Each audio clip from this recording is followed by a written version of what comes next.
신은 실패자였지만 마지막 보스를 물리치고 모든 사람들을 구하고 그들의 생명을 구하기 위해 세계에서 가장 강력한 검사가 되기 위해 훈련했습니다. 이 이야기는 인기 있는 가상현실 게임인 뉴게이트로 시작되지만 플레이어들이 로그아웃할 수 없고 게임에서 죽으면 현실에서도 죽게 되면서 치명적인 게임이 됩니다. 게임을 이기면 탈출할 수 있으며 우리는 끝까지 가기로 결심한 신하를 만납니다. 신하는 게임의 최종 보스에 도전할 준비가 되어 있으며 NPC들이 조심하라고 말합니다. 그는 보스와 싸우기 시작하고 그 날개의 일부를 잘라내지만 보스가 재생하자 공격 속도를 높이기로 결심합니다. 그는 보스의 HP를 낮추는데 성공하고 보스는 다시 재생하려 하지만 그는 마침내 최후의 일격을 가합니다. 그는 여러 타이틀을 획득하고 게임 시스템은 최종 보스가 패배했음을 발표해 플레이어들이 드디어 로그아웃할 수 있게 됩니다. 그는 스크롤을 확인해 게임을 이끄는 플레이어들을 보고 마지막으로 남은 자신을 확인합니다. 떠날 준비를 하던 중 갑자기 문이 열리고 그는 혼란스러워합니다. 보스가 게임의 마지막 이벤트였기 때문입니다. 그는 깨어나 외부의 들판에 있고 무슨 일이 일어났는지 궁금해합니다. 너무 현실 같아서 그는 자신의 창을 확인하고 보스를 물리친 후 얻은 타이틀 덕분에 스탯이 증가했음을 알게 됩니다. 그는 다시 로그아웃하려 하지만 옵션을 찾을 수 없고 다른 누군가가 온라인에 있는지 확인하려 하지만 네트워크 연결이 없어서 어떻게 인터넷 없이 게임을 하고 있는지 궁금해합니다. 그는 집으로 돌아가기 위해 아이템을 사용하지만 가는 도중 전에 없던 도시를 발견합니다. 집을 찾았지만 도움을 필요로 하는 소녀를 발견합니다. 괴물이 갑자기 나타나자 사람들은 도망가지만 신하는 소녀를 구합니다. 집 안으로 들어가 소녀는 자신을 티아라라고 소개하며 그에게 감사의 말을 전합니다. 그녀는 그의 주인의 친구라고 생각하지만 신하는 그녀가 누구를 말하는지 모릅니다. 티아라는 모두가 그를 달의 성소에서 시아이라고 알고 있다고 말합니다. 신하는 시아이가 그의 지원 캐릭터 중 하나라는 사실에 놀랍니다. 그는 그녀가 의심스러워하자 오래된 친구라고 설명하며 그녀가 어디에 있는지 묻습니다. 그러나 티아라는 그를 낯선 사람이라 생각해 말해주지 않지만 시아이에게 메시지를 전달할 수 있다고 말하며 1000주얼을 요구합니다. 그러나 그는 동전을 보여주며 자신에게는 한 개의 개에만 있다고 설명합니다. 그녀는 그가 아이템 박스를 사용했는지 궁금해하며 이는 왕들만 사용할 수 있기 때문입니다. 또한 그가 가진 개일 동전에 놀라는데 그것이 100억 주얼의 가치가 있기 때문입니다. 그녀는 그것들이 마법으로 강화될 수 있다고 말하지만 그는 게임에서는 한 개일이 가장 적은 금액이라고 말합니다. 티아라는 그가 누구인지 궁금해하고 신하는 자신이 하이 휴먼이라고 설명하지만 이 세계에는 6명의 하이 휴먼만 존재했으며 그들은 500년 전에 사라졌다는 것을 알게 됩니다. 신하는 혼란스러워하고 그녀는 그가 왜 역사적인 사건을 모르는지 궁금해합니다. 그는 그녀가 대량 로그아웃을 말하는 것이라고 생각하고 수천 명의 사람들이 동시에 로그아웃한 것이 큰 사건이 되었다고 깨닫습니다. 그는 게임의 500년 후 미래로 보내졌음을 깨닫고 그녀에게 이 사실을 알려준 것에 감사하며 게일을 감사의 표시로 줍니다. 그녀는 이를 받아 기뻐하며 신하는 그것이 그녀에게 유용할 것이라고 생각합니다. 엘프들은 마법에 뛰어나다는 것을 알기 때문입니다. 그녀는 그가 자신의 엘프임을 어떻게 아는지 궁금해하며 시아이가 그녀에게 환영 마법을 걸었다고 말합니다. 신하는 왜 그녀가 그렇게 했는지 궁금해하며 그녀는 검은 머리를 가진 엘프는 불길한 징조로 여겨져 마을에서 쫓겨났다고 설명합니다. 그래서 시아이는 그녀의 모습을 바꾸어 이 상점에서 안전하게 머물 수 있도록 했고 그녀는 지난 100년 동안 그렇게 살아왔습니다.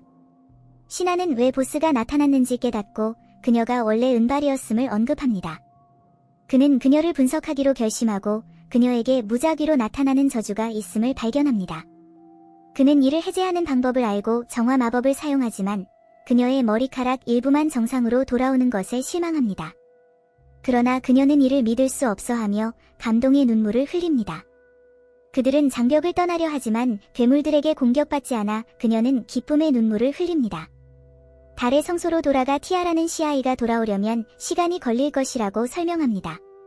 그는 이 세계에 대해 더 많이 배우기 위해 도시를 방문하기로 결심합니다. 그녀는 그가 도시에 들어갈 수 있도록 추천서를 보여주며 이를 통해 마을의 검문소를 통과할 수 있다고 말합니다.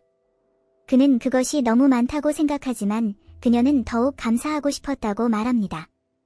그녀는 시아이가 돌아오면 알려주겠다고 약속하며 신하는 그녀에게 감사 인사를 전하고 떠납니다. 그는 발이라는 도시에 도착하고 경비원은 추천서가 다른 왕국에서도 통용되며 왕과의 면담도 가능하다고 설명합니다. 경비원은 신하를 모험가 길드로 데려가고 그는 모험가로 등록하려 하지만 접수원은 등록이 1층에서 이루어진다고 설명합니다. 그는 1층으로 가고 접수원이 이전 접수원과 많이 닮았다고 생각합니다. 그녀는 이전 접수원이 자신의 쌍둥이 동생 셀리카이며 자신은 실리아라고 설명합니다.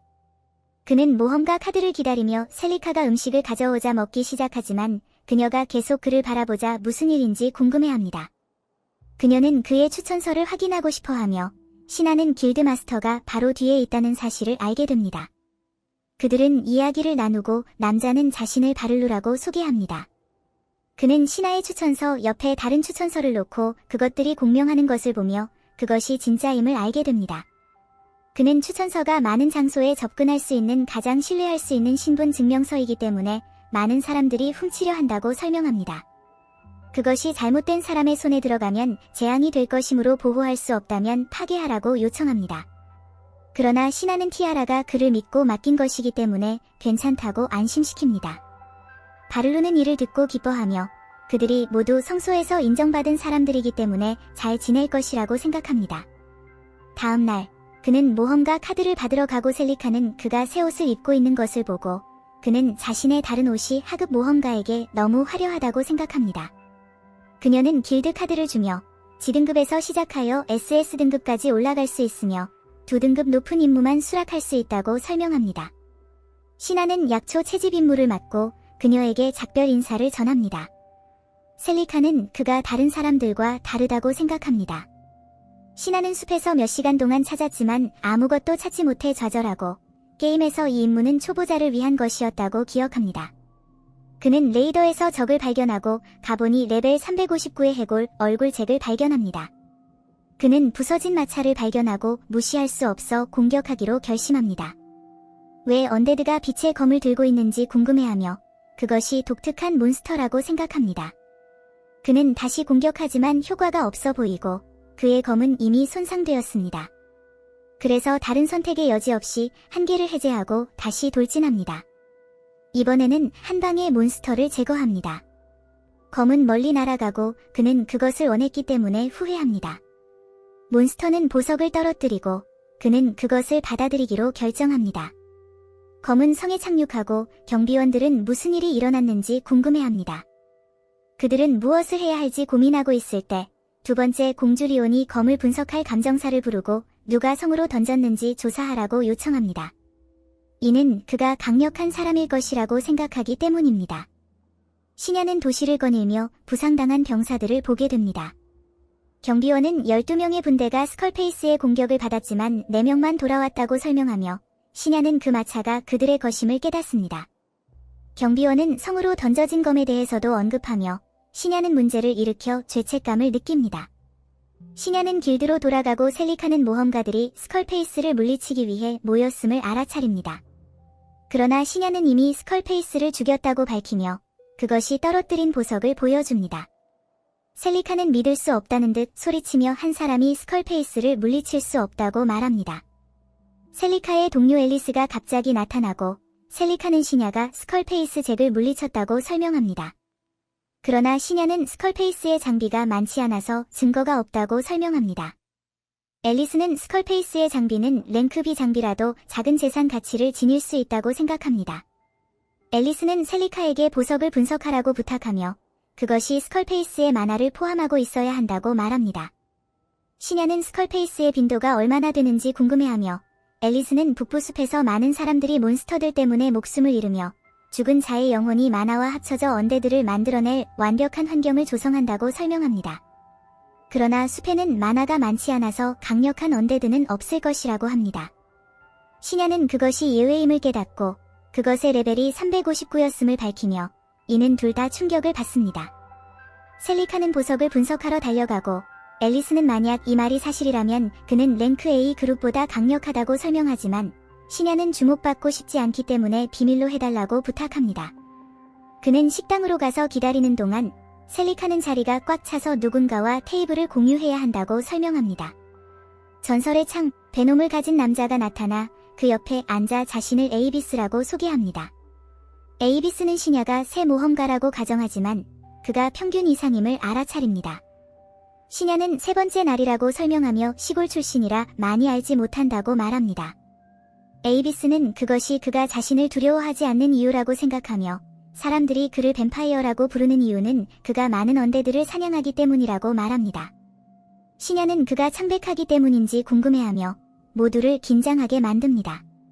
그러나 에이비스는 웃으며 진짜 이유는 그의 창이 생명을 빨아들이기 때문이라고 설명합니다. 실리아는 음식을 가져와서 함께 식사를 즐깁니다. 그는 나중에 도서관에 가서 500년 전의 영광의 쇠퇴에 대해 연구하지만 이에 대한 기록은 많지 않습니다. 한편 바를루는 스컬페이스에 대해 이야기하기 위해 만나고 누가 잭을 물리치고 그 장비를 수집하지 않았을지 궁금해합니다. 앨리스는 그것이 인상적이지 않다고 설명하지만 노이는 추천서를 받은 사람들이 이상하다고 생각합니다. 그들은 스컬페이스가 물리쳐진 날검이 성으로 던져졌다고 언급하며 두 사건이 관련이 있는지 궁금해합니다. 바를루는 그 검이 어떻게 생겼는지 궁금해하며 밤에 알디가 그 검이 길이가 2m에 달하는 마법 강철로 만들어졌으며 빛의 속성을 가진 마법검이라고 설명합니다. 이는 국가 보물만큼 강력하다고 말합니다. 바를루는 놀라며 그것이 전설적인 무기임을 깨닫고 알디는 그런 검으로 몬스터를 물리친 사람을 무시할 수 없다고 생각합니다. 시냐는 광장에서 꼬치를 먹으며 자신을 쳐다보는 소녀를 발견하고 음식을 제안합니다. 그녀는 거지가 아닌 것처럼 보입니다. 소녀는 타이거 타입이고 자신을 멜리라고 소개하며 음식을 감사해합니다. 에이비스가 갑자기 나타나 멜리가 교회에서 온 고아라고 설명하며 그녀가 도망치면 항상 찾아야 한다고 말합니다. 시냐는 집에 가기로 결심하지만 멜리는 시냐에게 다가와 그의 귀에 속삭입니다. 밤에 시냐는 멜리가 왜 숲에서 여우를 구해달라고 했는지 궁금해합니다. 그는 시아이가 돌아올 때까지 좋은 소일거리가 될 것이라고 생각하지만 티아라에게 메시지를 남기는 것을 잊었다는 것을 깨닫습니다. 그래서 달의 성소로 가서 티아라에게 시아이에게 검을 보여달라고 부탁합니다. 그녀가 검을 보았을 때 그것은 자신과 시아이 또는 그들이 지정한 사람만 사용할 수 있다고 설명합니다. 그녀는 그것이 강력한 고대 무기임을 깨닫고 실제로 그것을 두려워합니다. 시냐는 그것이 재료 때문이라고 생각하며 그것을 만들기 위해 물리친 몬스터들을 언급합니다.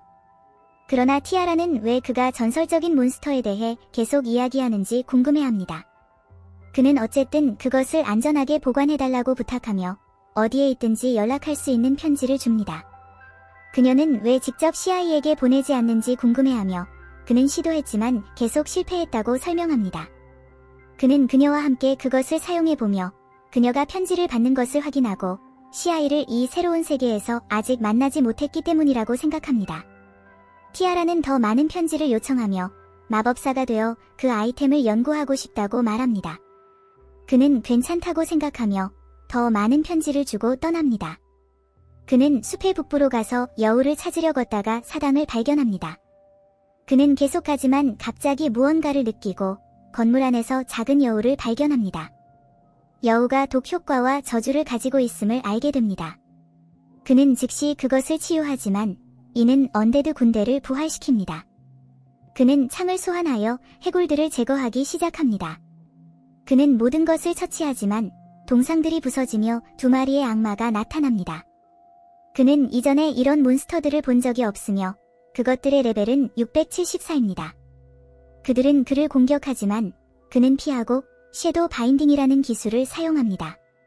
그러나 그들은 탈출하기 위해 커튼을 풀어놓습니다. 그는 아무것도 볼 수 없지만 늑대들은 계속 그를 공격합니다. 여우가 갑자기 그에게 무언가를 보여주며 그가 있던 마법진을 발견합니다. 안개가 그곳에 들어오지 않아서 그는 기술을 사용할 수 있습니다.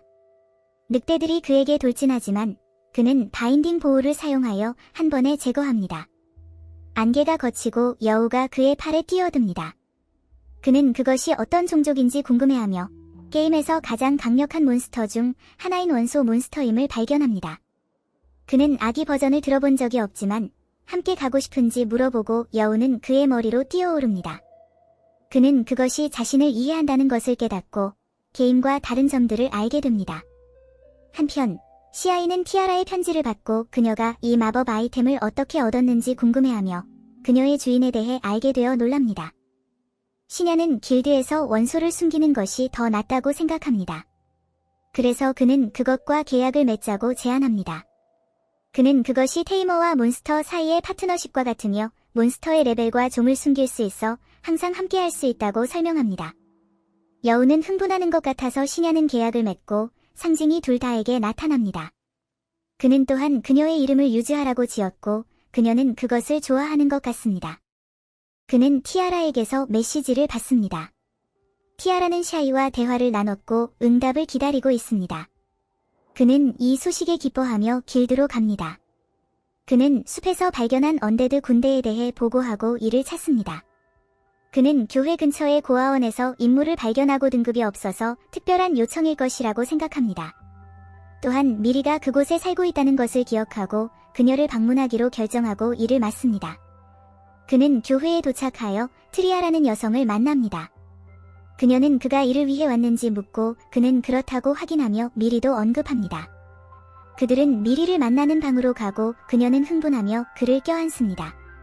트리아는 그가 나쁜 사람이 아니며 미리가 그렇게 누군가에게 애착을 갖는 것은 오랜만이라고 생각합니다.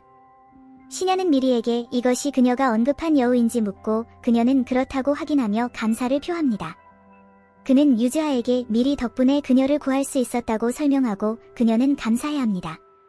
그는 트리아에게 요청에 대해 묻고 그녀는 그것이 기술 계승자에 관한 것이라고 언급합니다. 그는 이제 사람들에게 기술이 거의 없다는 것을 깨닫습니다. 그녀는 그가 가르칠 기술을 찾고 있다고 설명하고 그는 그것이 치유나 독과 관련이 있는지 궁금해하지만 그녀는 정화라고 밝힙니다. 그녀는 그것을 찾기 어렵다는 것을 알고 있지만 시냐의 반응에 놀라고 그가 그것을 가르칠 수 있다는 것을 알게 됩니다. 하지만 시냐는 조건을 내세우며 미리의 능력에 대해 알고 싶고 교회에서 어떤 정보든 공유해주기를 원한다고 말합니다. 그는 더 많은 정보를 필요로 하기 때문입니다. 그녀는 주저하지만 미리는 시냐가 문제가 없다고 설명하고 그녀는 그의 조건을 수락합니다.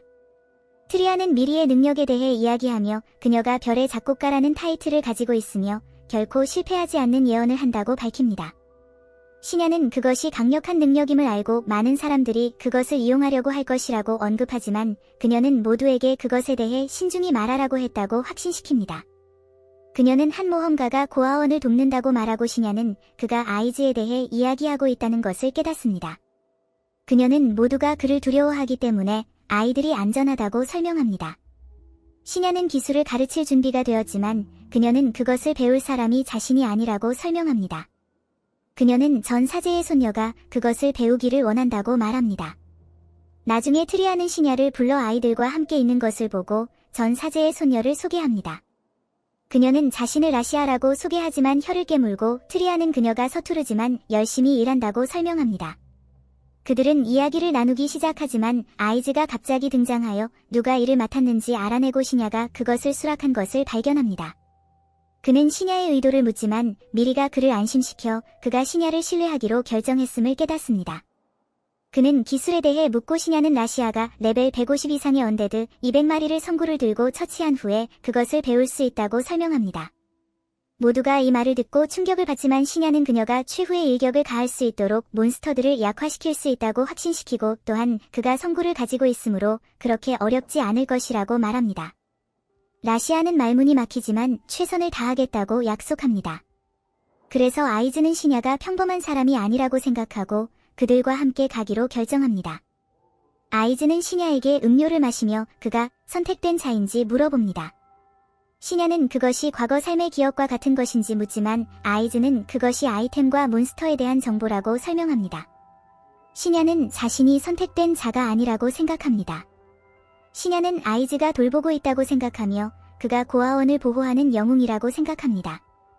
아이즈는 그것이 아이들의 울음소리에 짜증이 나서라고 가장하지만 시냐는 그가 거짓말을 못한다며 웃습니다. 그는 티아라로부터 메시지를 보고 그녀가 자신에 대해 얼마나 많이 물어봤는지에 놀랍니다. 그는 갑자기 또 다른 알림을 받고 확인하니 추천서가 나타납니다. 아이즈는 그것을 보고 놀라며 자신도 가지고 있다고 밝혀 시냐는 그것을 믿을 수 없으며 그들이 공통점이 있다는 것을 깨닫습니다. 다음날 세 사람은 유령평야로 가서 언데드를 만납니다. 시냐는 장벽으로 그들을 가두고 아이즈는 그들의 다리를 부러뜨려 움직이지 못하게 하고 라시아는 치유 마법을 사용하여 언데드를 처치합니다. 그들은 장벽에 도달할 때까지 계속 이 작업을 반복합니다. 아이즈는 자신의 모험가 카드를 사용하여 들어가고 그들은 라시아가 최후의 일격을 가할 수 있도록 몬스터들을 약화시킵니다. 시냐는 그녀가 정화를 배울 때 레벨 150이 될 것이라고 설명합니다. 유령평야의 다른 쪽에서 로는 해골 얼굴잭을 처치하고 그녀의 새로운 검 덕분에 그것들을 처치하는 것이 훨씬 쉬워졌음을 알게 됩니다. 그 기사는 다른 그룹에 대해 걱정하지만 그녀는 처리할 것을 제안합니다. 그리고 그녀는 마지막 순간에 도착하여 언데드를 신속하게 물리치고 그 핵을 부순다. 모든 사람이 충격에 빠져 그녀를 바라보는 동안 셰이는 그들을 빠르게 치유하고 지휘관은 그녀가 없었다면 철수해야 했을 것이라며 감사를 표한다. 셰이는 그들이 괴물을 약화시켰기 때문에 가능했다고 설명하지만 지휘관은 그것이 사실이 아님을 안다. 그는 지난달에 여러 가지 이상한 언데드가 나타난 것을 기억하며 그의 전원이 물리칠 수 없었던 괴물을 그녀가 쓰러뜨렸다는 것을 믿을 수 없어 한다. 이는 고위 인간과 싸운 사람의 힘이라는 것을 깨닫고 그녀는 추가 언데드가 있는지 확인하기 위해 지역을 검색하기로 결심한다. 그녀는 그들이 자신에게 준 아이템을 사용하여 자신을 호출할 수 있다는 것을 상기시키고 숲을 통해 자신의 주인을 다시 보기 위해 달려간다. 한편 AIS는 해골 얼굴잭과 맞서고 쉽게 물리쳐서 라시아가 마지막 일격을 가할 수 있게 한다. 그녀는 갑자기 황금비드로 둘러싸여 있지만 샤야는 그녀에게 새로운 기술을 배울 때 일반적인 현상이라고 안심시킨다. 그녀의 마음은 정화 기술을 사용하는 방법에 대한 생각으로 가득 차고 시냐는 그녀를 축하하며 라시아는 이제 고아들을 구할 수 있음을 깨닫는다. 그는 휴식을 취한 후 이 지역을 떠나자고 제안하지만 유즈아는 갑자기 이상한 존재를 감지하고 시냐는 하늘에서 무언가를 본다.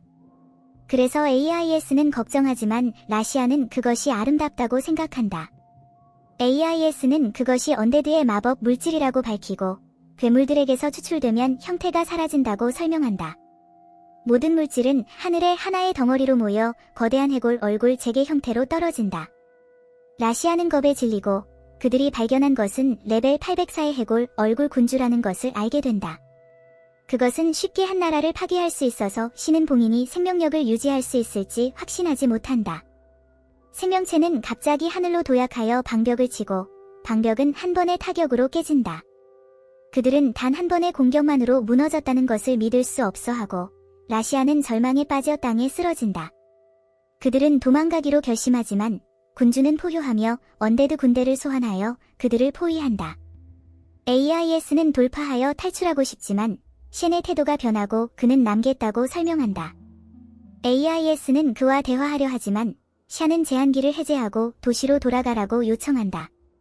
AIS는 즉시 이해하고 샤는 그를 돕기 위해 신체 강화 버프를 시전한다.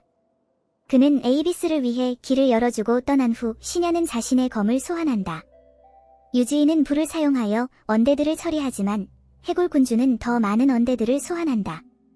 시냐는 강력한 공격을 날려 땅에 구덩이를 만들고 셰는 폭발을 보고 조사하러 간다.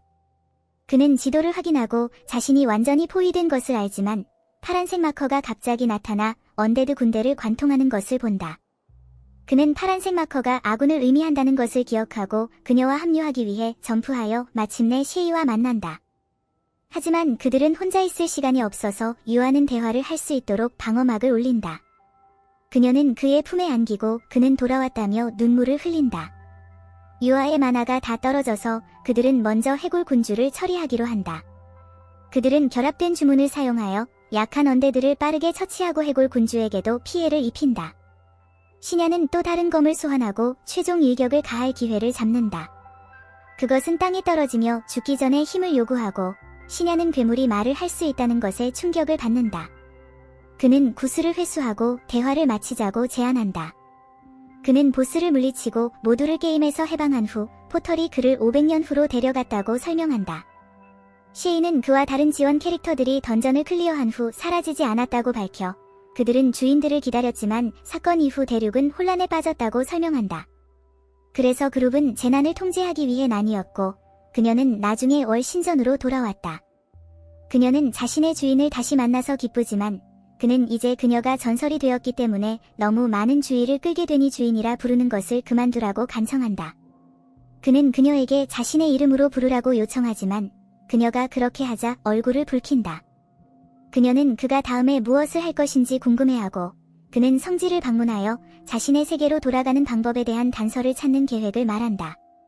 시인은 그곳에 가봤지만 많이 조사하지 못했다고 인정하며 쉔이 자신의 세계로 돌아가고 싶어하는 것을 슬퍼한다.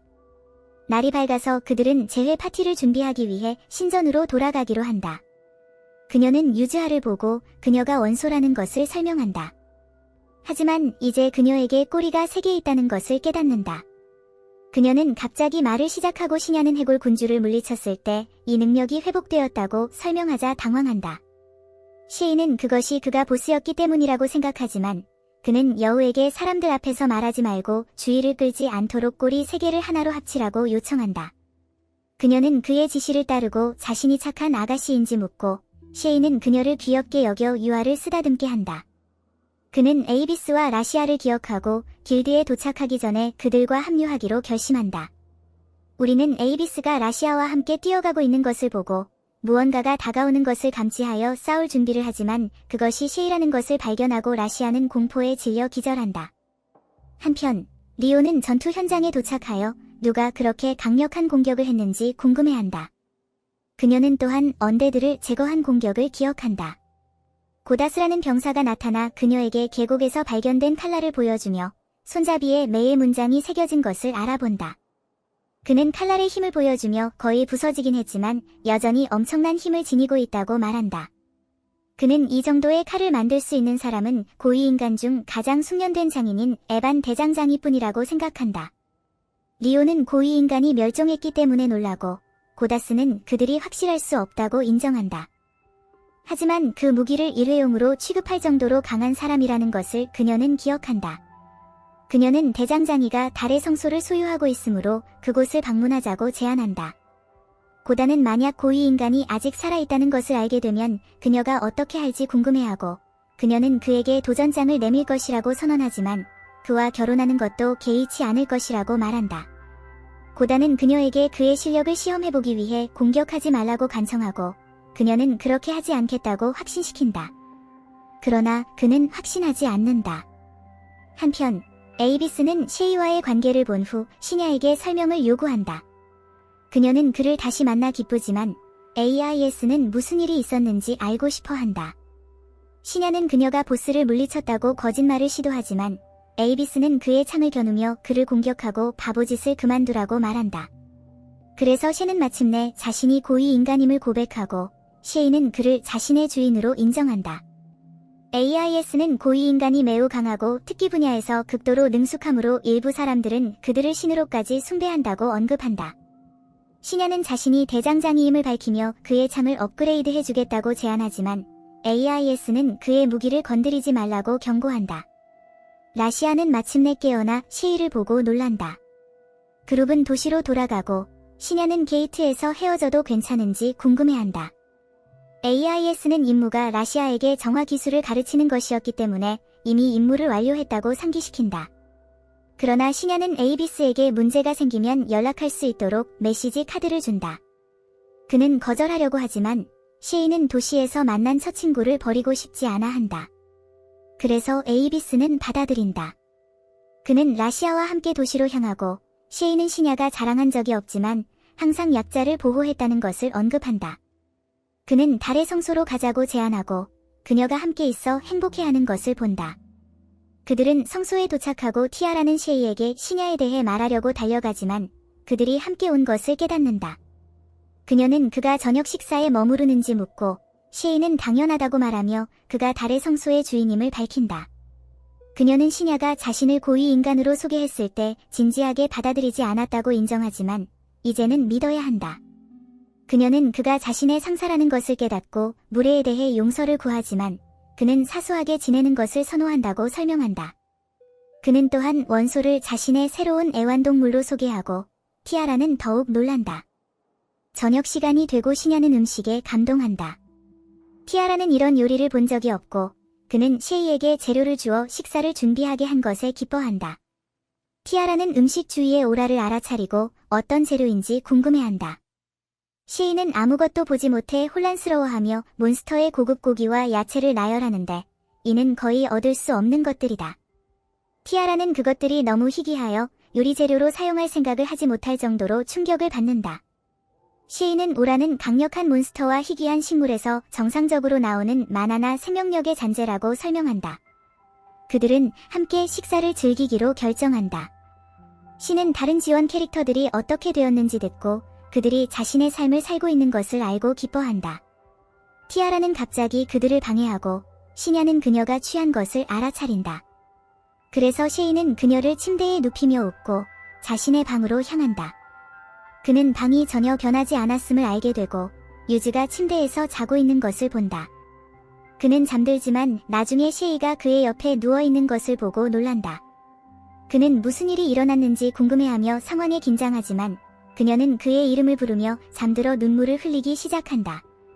그래서 그는 그녀를 떠난 것에 대해 사과한다.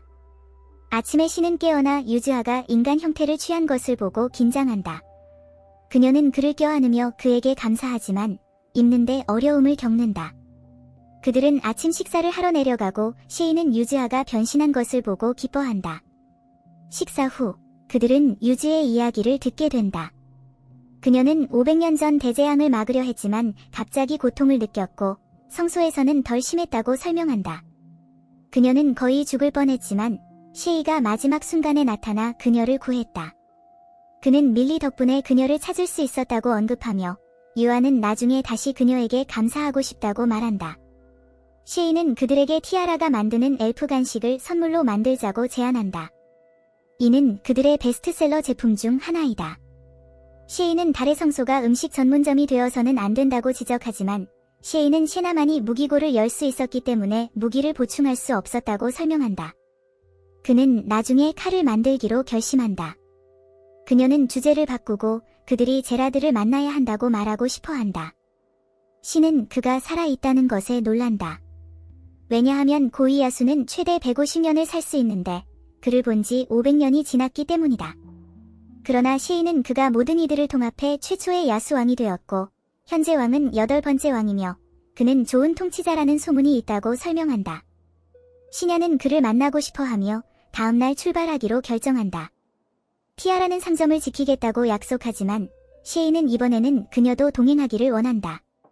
이제 시냐가 있어서 상점은 어디로든 이동할 수 있다. 티아는 그 아이디어를 좋아하고 시냐는 여행을 위해 물품을 모아야 한다고 언급한다. 셰이는 해골 군주에 대해 보고하기 위해 왕국으로 가고 싶어하며 그녀가 물품을 처리할 수 있다고 말한다. 시는 여행하는 동안 순위를 올리기 위해 직업을 찾기로 결심하고 또한 검을 만들고 재고를 보충하고 싶어 한다. 셰이는 음성 채팅을 사용할 수 있는 파티를 만들자고 제안하고 셰이는 이제 그것이 텔레파시로 알려져 있다는 것을 알고 놀란다. 그는 모두를 추가하고 셰이는 티아라가 모험가로 등록하도록 제안한다. 셰는 대장간을 열고 유안을 저주받은 아이템이 있을 수 있으니 아무것도 건드리지 말라고 경고한다. 그는 작업을 시작하지만 그의 첫 번째 칼은 나라의 상점에서 사용할 수 있는 것보다 훨씬 높은 수준이다. 그래서 그는 품질을 낮추고 재고를 보충한다. 티아라는 모험가 옷으로 갈아입고 갈 준비를 마친다. 그들은 함께 출발하고 시나는 그녀의 새 옷에 부끄러워하며 그녀는 그가 쳐다본 벌로 쇼핑을 짊어질 것이라고 말한다. 티아라는 시장이 얼마나 붐비는지에 놀라면서 그를 끌고 다니지만 그는 길드가 어디에 있는지 모른다고 하여 그녀를 안내해줍니다. 티아라는 그가 손을 잡아주자 얼굴이 빨개집니다. 그의 등급은 2로 올랐고 셀리아는 언데드 군대의 스컬페이스에 대한 그의 보고가 확인되었기 때문에 승진을 받았다고 설명합니다. 그러나 한 번에 너무 많이 올릴 수는 없다고 합니다. 셀리아는 티아라와의 관계에 대해 묻고 시냐는 그들이 여행을 떠난다고 설명하지만 셀리아는 그들이 손을 잡고 있었기 때문에 연인이라고 생각합니다. 그는 그렇지 않다고 설명하지만 그녀는 부끄러워할 필요가 없다고 주장합니다. 셀리아는 주제를 바꾸기로 하고 번영의 황혼 동안 파괴된 것처럼 보이는 신성한 땅에 대한 정보를 가지고 있는지 묻습니다. 그녀는 C등급 이상의 모험가들만 그 정보를 가질 수 있다고 설명하므로 그는 등급이 올라가면 다시 물어보기로 결정합니다. 그는 페어드로 가는 길에 퀘스트를 찾고 그녀는 베이온이라는 교통 지점까지 마차를 호위하는 임무를 알려줍니다. 출발은 난에서라고 설명합니다.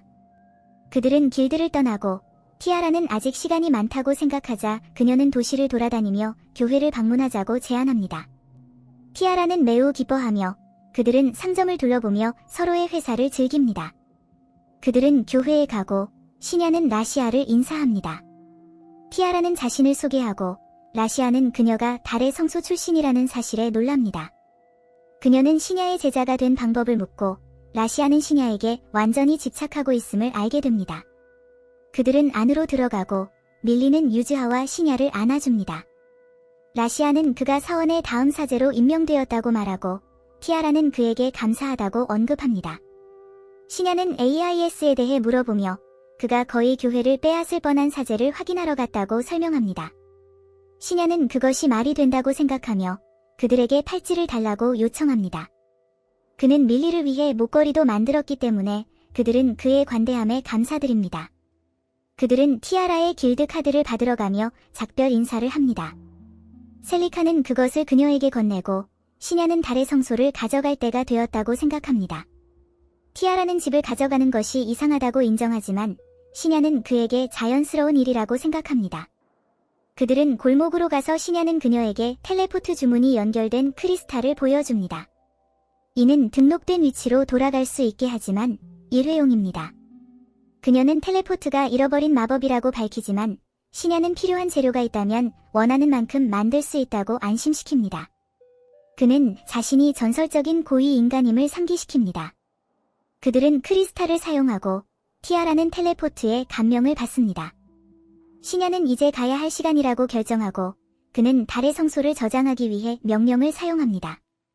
그는 그녀에게 목걸이를 보여주며 그것이 성소의 휴대용 모드라고 밝힙니다. 티아라는 그것이 놀랍다고 생각하고 시냐는 퀘스트 장소로 가기로 결정합니다. 그들은 마차에 도착하고 모험가 개인이 그들을 맞이합니다. 또 다른 모험가 스바키가 나타나며 그들은 퀘스트를 함께 수행할 것입니다. 드워프 상인 넥은 베이온에 도착할 때까지 그들을 신뢰한다고 말합니다. 그들은 출발하고 성에서 왕은 그의 관리들과 만나 달의 성소가 사라졌다는 사실을 알게 됩니다. 그는 그 건물이 번영의 황혼 이전부터 존재해왔기 때문에 화를 내며 그것을 정복할 수 없었다고 생각합니다. 그는 문제를 왕국 너머로 확장한다고 생각합니다. 그들은 시냐에 대해 궁금해하고 보고서에 따르면 그녀는 성으로 향하고 있으며 하루 안에 도착할 것입니다. 공주는 정보가 너무 부족하다고 생각하고 리온이 아직 도착하지 않았다고 상기시킵니다. 왕은 그녀의 말에 동의할 수밖에 없습니다. 마차에서 시냐는 서로의 기술을 아는 것이 좋겠다고 생각합니다. 게이는 자신이 A급 사무라이지만 마법을 사용할 줄 모른다고 설명합니다. 스바키는 자신이 I급 브롤러이며 속도를 증가시키는 지원 마법을 사용할 수 있다고 말합니다. 티아라는 자신이 연금술사이며 막 모험가가 되었지만 검이나 활을 사용할 수 있고 간단한 치유 마법도 할 수 있다고 설명합니다. 시냐는 자신이 개인과 같은 사무라이지만 약간의 불과 번개 마법을 사용할 수 있다고 밝히며 UA라는 몬스터를 조련사 계약으로 설명합니다. 게이는 사무라이가 마법을 사용할 수 있다는 것에 감명을 받으며 시냐가 강도 높은 훈련을 받았을 것이라고 생각합니다.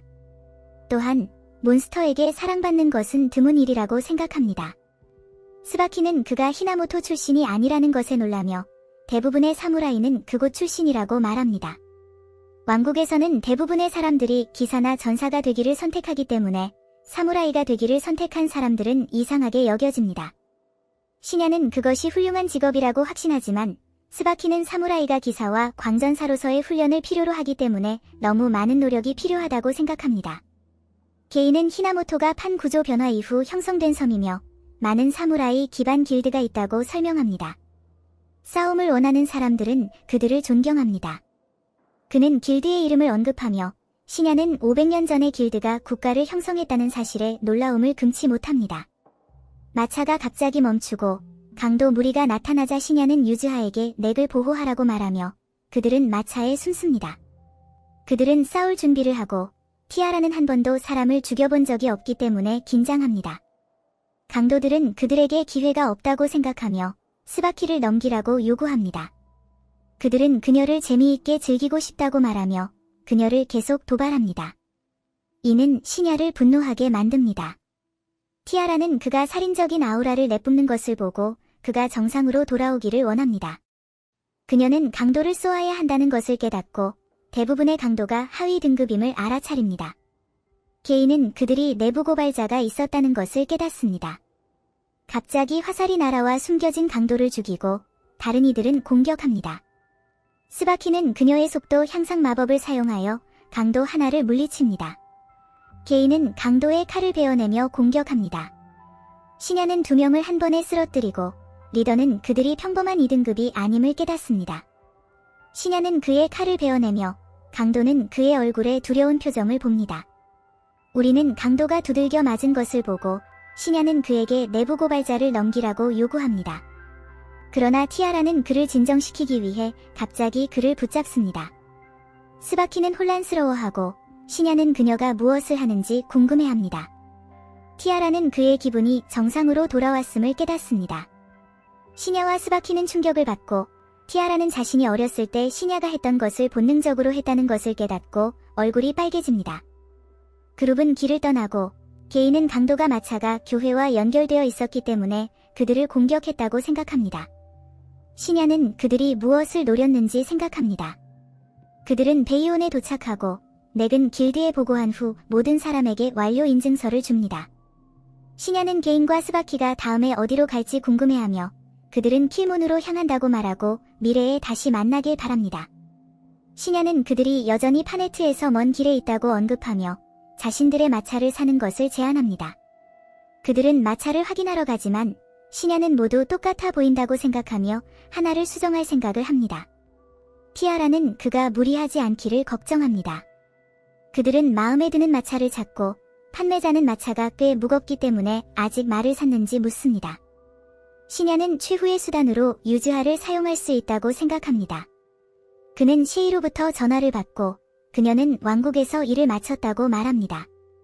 그녀는 마차를 끌 몬스터를 잡아주겠다고 제안하며 하루 뒤에 도착할 것이라고 말합니다. 그들은 큰 저택에 도착하고 일행은 제라르에게 인도되는데 오랜 세월 만에 주인을 보게 된 제라르는 깜짝 놀라며 경의를 표하고 현재 왕인 울프강과 그의 딸 큐리를 소개한다. 그러나 시나는 그에게 주인이라 부르지 말라고 하며 그는 모든 사람이 편안하게 느낄 수 있도록 그렇게 한 것뿐이라고 설명한다. 그는 시나에게 상위 인간들이 전설적인 존재로 여겨진다고 상기시킨다. 회상 장면에서 우리는 셰냐와 제라르가 수많은 괴물들에게 둘러싸여 있는 것을 본다. 제라르는 그가 수천 마리의 괴물을 죽였다고 말하지만 셰냐는 싸움이 아직 끝나지 않았다고 말하며 계속 싸울 준비를 한다.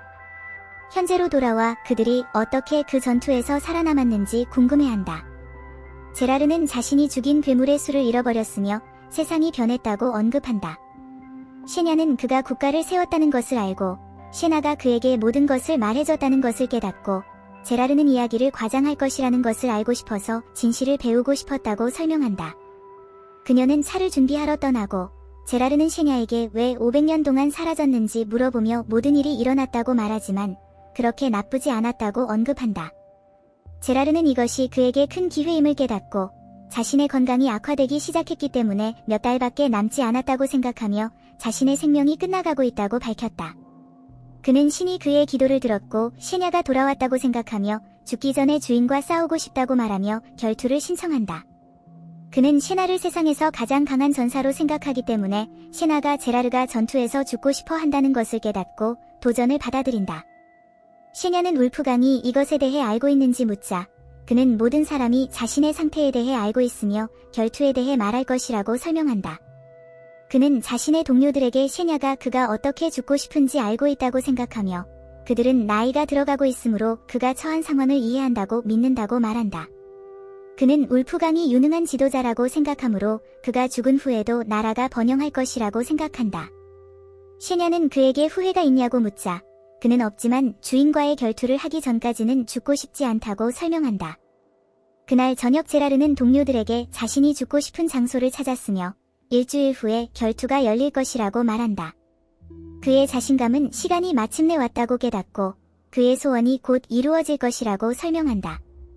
큐리는 왜 그들이 그렇게 침착한지 묻고 싶어 하지 않아서 그가 오랜 삶을 살았으며 이 순간을 위해 준비해왔다고 설명하며 이번이 그의 인생에서 가장 큰 전투가 될 것이라고 생각하며 모든 사람이 이를 지켜보기를 원한다고 말한다. 셰냐는 제라르의 장비를 보고 그것이 끔찍한 상태임을 깨닫고 수리하기로 결심한다. 그는 제라르에게 보여주며 제라르는 셰냐에게 감사하며 그들의 싸움이 다음날 시작될 것이라고 깨닫는다. 셰냐는 셰이에게 그가 그의 세계로 돌아가도록 떠날 것인지 묻자 그는 그렇게 할 것이라고 설명하며 돌아가기를 위해 싸워왔다고 말하지만 그가 떠난 후 모두가 행복하기를 바란다고 말한다. 다음날 모든 사람이 숲으로 향하고 제라르는 결투하기에 최고의 날이라고 생각하며 들떠있다. 다른 사람들은 전투를 위해서 지켜보기로 결심하고 셰이는 그가 싸움에 집중할 수 있도록 그들을 보호할 것을 약속한다. 제라르는 울프강에게 나라를 잘 돌봐줄 것을 당부하며 자신이 가르쳐준 모든 것에 대해 감사하다고 말하며 좋은 왕이 될 것을 약속한다. 큐리는 자신이 강해져서 제라르가 자랑스러워할 수 있는 전사가 되겠다고 약속하며 그의 자신감은 지금껏 이렇게 행복한 적이 없다고 언급한다. 셰냐와 제라르는 싸움을 시작하고 다른 사람들은 그들의 힘이 충돌하여 모든 것을 파괴하는 폭발을 목격한다. 제라르는 셰냐의 강력한 힘을 맞추며 싸움을 계속하고 그의 동료들은 그가 상위 인간과 맞먹는 힘을 가지고 있다고 깨닫고 제라르가 단순히 시작에 불과하다고 생각한다. 티아라는 셰냐가 그들만큼 강한지 궁금해하며 셰냐는 자신도 제라르와 싸우면 어려움을 겪을 것이라고 인정하고 티아라는 그녀도 강력한 전사임을 깨닫는다. 제라르는 셰냐를 쓰러뜨리기 위해 새로운 기술을 개발했다고 언급하지만 그들 중 어떤 것도 효과가 없다고 말하며 셰냐는 그에게 더 이상 숨기지 말라고 말하자 그는 모든 힘을 사용하기로 결심한다. 그는 셰냐가 최종 보스를 쓰러뜨려 얻은 타이틀을 사용하는 것을 금지한 약속을 떠올리며 그것이 불공평할 것이라고 생각하며 변신한다. 제라르는 셰냐가 자신을 물리칠 수 있는 힘을 가지고 있다는 것을 알지만 여전히 전력을 다해 싸우고 싶다고 생각한다. 셰냐는 마법으로 공격을 시도하지만 제라르는 갑자기 사라져 반격을 시작해 셰냐를 밀어낸다. 그는 모든 것을 파괴하는 강력한 폭발을 발사하며 궁극적인 기술을 사용하지만 셰냐는 이를 막아내고 제라르가 자신의 뒤에 있음을 깨닫는다.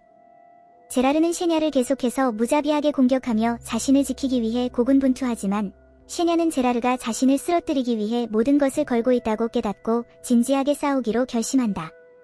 그들은 모두 궁극적인 기술을 발휘하며 싸움이 끝날 것임을 깨닫는다. 제라르는 셰냐의 검을 부수고 결정타를 날리기 위해 준비하며 그는 공격을 가하지만 셰냐는 자신이 힘이 다했다는 것을 깨닫고 피를 토하며 인간의 모습으로 돌아오고 자신의 시간이 다 되었음을 깨닫는다. 셰냐는 패배를 인정하고 제라르는 그 순간을 위해 500년 동안 훈련했다고 밝히며 결국 싸울 수 있게 되어 기쁘다고 말한다. 그러나 그는 셰냐가 여전히 전력을 다하지 않았다는 것을 알고 셰냐에게 그의 전력을 보여달라고 요청한다. 셰냐는 그의 오라를 발산하며 거대한 빛의 기둥을 만들고 제라르는 그의 전력을 목격할 수 있어서 기쁘다. 셰냐는 제라르가 결투에서 그를 물리쳤기 때문에 상위 인간의 수준에 도달할 수 있었다고 말하며 다른 사람들에게 돌아온다. 큐리는 그의 죽음을 애도하지만 그의 동료들은 그가 행복하게 죽었음을 알고 있기 때문에 그를 위해 울지 말아야 한다고 말한다. 모든 사람이 제라르의 장례식에 참석하여 경의를 표하지만 셰나는 슬퍼 보인다. 그날 저녁 셰이가 그를 보고 그가 우울해 보인다고 깨닫고 그를 껴안으며 그를 위해 무엇이든 해주겠다고 말한다. 그는 제라르에게 그가 항상 원하던 싸움을 주었지만 친구가 죽었기 때문에 슬프다고 설명하며 눈물을 흘리기 시작하지만 셰이는 그가 임무를 완수했으므로 울어도 괜찮다고 말한다. 다음 날 일행은 도시로 향하고 샤는 왜 그들이 짐승의 귀를 가지고 있는지 궁금해한다. 그러자 샤는 엘프들이 눈에 띄기 때문에 그들이 섞이려고 하는 것이라고 말한다. 그녀는 셰냐에게 어떻게 생각하는지 묻자 그는 그녀가 좋아 보인다고 말한다. 티아라는 주인이 이렇게 행동하는 것을 보고 놀란다. 우리는 그들이 제라르의 장례식에 자기 나라를 대표하여 참석했던 셰냐의 또 다른 동료인 제트를 만나러 왔다는 것을 알게 된다. 그들은 모든 대표들이 머무르고 있는 곳으로 가고 셰냐는 제트도 제라르처럼 왕이 되었는지 궁금해한다. 그러자 셰이는 그가 드래곤 제국의 초대 황제였지만 결국 은퇴했다고 언급한다. 그들은 한 방으로 안내되고 제트가 그들에게 데려온다. 그는 즉시 셰냐에게 절하며 다시 그를 섬기겠다고 맹세하지만 셰냐는 그에게 진정하라고 말한다. 샤는 상황이 많이 달라졌다고 언급한다. 그들은 차를 마시며 제트는 셰냐가 다음에 무엇을 할 계획인지 궁금해하고 셰냐는 신성한 궁전으로 가서 더 많은 연구를 할 계획이라고 설명한다. 제트는 먼저 자기 나라로 돌아간 후 그를 따라가고 싶다고 말한다. 그들은 텔레파시로 계속 연락하기로 결정하고 셰냐는 제트의 오래된 무기를 돌려준다. 제트는 오랜만에 그것을 보고 놀라며 그것이 기억보다 더 강력하다는 것을 알아차린다. 셰냐는 제라르의 장비를 수리할 때 마나 제어 능력을 향상시켰기 때문에 무기를 5배 더 강하게 만들 수 있었다고 언급한다. 제트는 그의 능력이 얼마나 빨리 성장하는지에 놀라워하고 티아라는 믿기지 않는다고 말한다. 그들은 모험가 길드를 방문하고 셰냐는 자신의 모험가 랭크를 올리기로 결정하고 고블린 사냥 임무를 맡는다. 큐리가 함께 가기를 원해 그들은 숲으로 향하고 각자가 고블린을 손쉽게 처리한다. 셰냐는 임무를 마치고 퀘스트를 제출하며 직원은 그를 위한 메시지가 있다고 말한다. 그것은 길드마스터 발로로부터 온 메시지이며 셰냐가 궁전으로 소환된 것 같다. 티아는 궁전에서 그를 원할 이유가 무엇인지 궁금해한다. 셰냐는 해골, 얼굴의 검 사건을 기억하며 당황한다. 그는 떠나기 전에 울프강을 방문하고 제라르의 건틀릿을 준다. 울프강은 그것들이 싸움에서 파괴되었다고 언급하지만 셰냐는 자신이 그것을 만들었기 때문에 수리하는 것이 문제가 아니었다고 말한다. 울프강은 그것을 착용해보고 그 힘이 믿기지 않는다고 말하며 셰냐는 그것을 전할 책임이 그에게 있다고 말한다. 그들은 작별 인사를 하고 셰냐는 마차를 사용하는 것이 너무 느리기 때문에 순간이동할 준비를 한다. 그들은 오래된 달 성역의 위치로 돌아오고 셰냐는 그들이 감시당하고 있다고 느낀다. 셰이는 왕국이 달 성역이 다시 나타나기를 바라고 있다고 생각하며 셰냐가 다시 사라질까봐 걱정하기 시작한다. 셰냐는 길드에서 발루를 만나고 그는 길드를 위해 보석을 감정하는 마법사 아로드를 소개한다. 셰냐는 궁전이 그를 소환한 이유를 궁금해하지만 아로드는 갑자기 그에게 궁전으로 날아가 공주의 방에 추락한 검에 대해 알고 있는지 묻는다. 셰냐는 이 사실에 놀라고 아로드는 그 검이 왕실 보물에 비견될 만하다고 언급한다. 그는 또한 해골 얼굴에서 남겨진 보석을 언급하며 마나가 그 검과 일치했기 때문에 그들이 셰냐가 사건의 배후라는 것을 알아냈다고 말한다. 그러나 발루는 그가 달 성역의 추천서를 가지고 있기 때문에 문제가 없다고 언급하며 그를 소환한 것은 제2왕녀 리온이라고 말한다. 밤에 셰냐는 상황을 다른 사람들에게 설명하고 셰이는 왕국이 그를 모집하려 하거나 귀족에게 결혼시키려는 것일 것이라고 생각한다. 그는 어떻게 해야 할지 고민하자 셰이는 그녀와 약혼한 척하거나 티아라와 유즈와도 약혼한 척하라고 제안한다. 그러나 셰냐는 유즈가 너무 어리기 때문에 당황한다. 다음날 셰나는 성을 방문하고 가디스의 호의를 받는다. 가디스가 레벨 188에 있으며 셰냐는 그가 왕국에서 가장 강한 기사일지 궁금해한다. 셰냐는 공주의 방으로 데려가져 론을 만나고 그녀가 그를 소환한 이유를 궁금해한다. 그녀는 해골 얼굴의 검을 드러내며 그 해골 얼굴이 강력했을 것이라고 상상한다. 셰냐는 그에 동조하며 그것과 싸울 때 자신의 무기를 부쉈다고 언급한다. 리는 갑자기 그를 다르게 부르며 다른 모험가들이 두각을 나타내면 소환되지만 일부는 이를 암살의 기회로 삼았다고 언급한다. 그러나 그녀는 셰냐가 안전하다고 생각하지만 셰냐는 이에 대한 증거가 없다고 말한다. 그러자 그녀는 직관 스킬을 가지고 있다고 설명하며 그를 소환한 이유를 말하려고 하자 셰냐는 그녀가 자신에게 결혼을 요청할 것이라고 생각하지만 그녀는 갑자기 그와 싸우고 싶다고 말한다. 이 비디오를 시청해주셔서 감사합니다. 마음에 들면 비디오를 좋아하고 채널을 구독하여 이야기를 계속 팔로우하는 것을 잊지 마세요.